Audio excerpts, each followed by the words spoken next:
When I say we didn't do a lot to address the defense in free agency, I don't want them to. It's not an issue. We're still rebuilding. But Mhm. at the same time, when we're projecting this season and we're talking about being a sleeper team this season, where are those improvements going to come from? So you look at, okay, let's look at the pass rush. We brought in Aiden Hutchinson, who is going to be an instant impact rookie. He's going to start as a rookie, whether it's day one or a little bit in the season. I would assume it's going to be day one, but we'll see. It'll be I day don't know one. how they're going to bring him along, barring injury, of course. What kind of Course. impact is he going to have? We talked about pressures are the most important thing. The sack number I'm not as worried about. He's got to get to the quarterback. He's got to generate pressure, especially on passing downs and third downs, right? Get into those second and third and long situations, generate pressure. Do your job as the number one overall pick. But it's going to take him time to acclimate to the NFL, you would assume. But hopefully, I know you're projecting a lot with the rookie, but hopefully you get some there. Romeo Okwara, who had a couple decent seasons for the Lions. Last year, he missed most of the season. He only played a few games last year. Is he going to come and be, I think we're paying him about $10 million a year, which I don't think is bad for what you hope that he's bringing to the table. Is he going to continue to be an edge rushing factor that we didn't have last year despite him being on the team? So that'll help. If you could get between them, if you could get like a decent pass rate and 15 sacks between the two, that would be a huge boon toward this team taking a step forward on defense. For sure.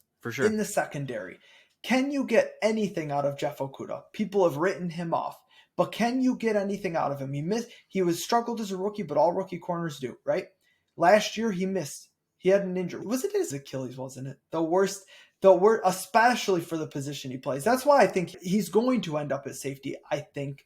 It's going to be so hard for him to stick at corner. And then what do you get out of the plan the Pascals of the world, the Kirbys of the world? Right. I have no idea with this coaching staff. I would think, so I think they're still going to try him because it's too early to write him off at corner. And unlike me, when I see Achilles, I say that athlete's explosion is done and we are talking about reshaping their career. That's me. I can just about guarantee our staff does not view it that way. And even Achilles, they're going to give him run at corner. If he continues to struggle or they have a bigger need at safety, I expect that transition to happen eventually. But who knows? Maybe he shocks the world and he's a competent corner, which we need. We need secondary play. They did sign the kid from the Ravens, though, to play safety. We signed what I would consider a backup level safety.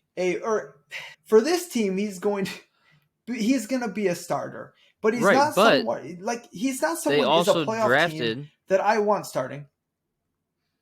But maybe it's that you bring him in, you draft the kid from Illinois, and you give them run at each other to see who's going to beat each other out, and then you've got. I'm a big fan of Kirby, but listen, he was picked 97, right? He's not a guy that's expected to come in and contribute right away. And the Lions did not sign Deshaun Elliott; they traded for him, I believe. Okay. With the Ravens. We didn't give up a lot. I don't remember what it was. It was like day 3 picks. So and then you look at the other corner, right? Is it Owuzie? Is that how you say his name? Oruwariye. Okay. I'll get it right next time. Oruwariye. That's a mouthful, man. But he played a good corner. That was one of the picks I liked very much last year. I like the upside there. I think we got him in the 5th round, and he was somebody that was considered possibly a day 2 prospect out of Penn State. He's a good player. He could be a good player, but the pieces could be there for a good secondary. Kind of. So here's the thing. Here's the trap I don't want to fall into.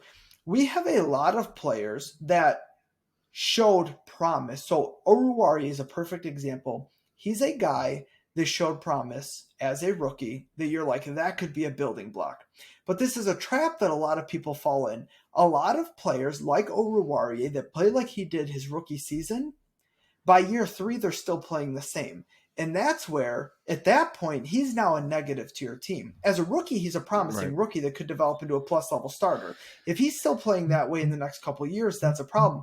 He has to take the next step. And some of these guys are not going to take that step. So to take the next step as a defense, we're relying on growth all over the place. We're relying on Deshaun Elliott, who we brought in that we gave up a day 3 pick for, coming and being a starting caliber safety. We're relying on rookies coming in and being decent level contributors, if not high level contributors, their rookie seasons. We're relying on guys coming off injury, Okwara, Okuda to come in and play a good role. Okuda to do something he hasn't done and be an at least average player. Okwara to come in and regain the form that he had before injury when he was somebody that wasn't expected to be a plus level player before he popped off for the Lions. Yeah. You are so much projection and hope to take the next step as a defense. Like the rest of this team, I'ma get it, you know I be on the way. Yeah. You know I be on the way.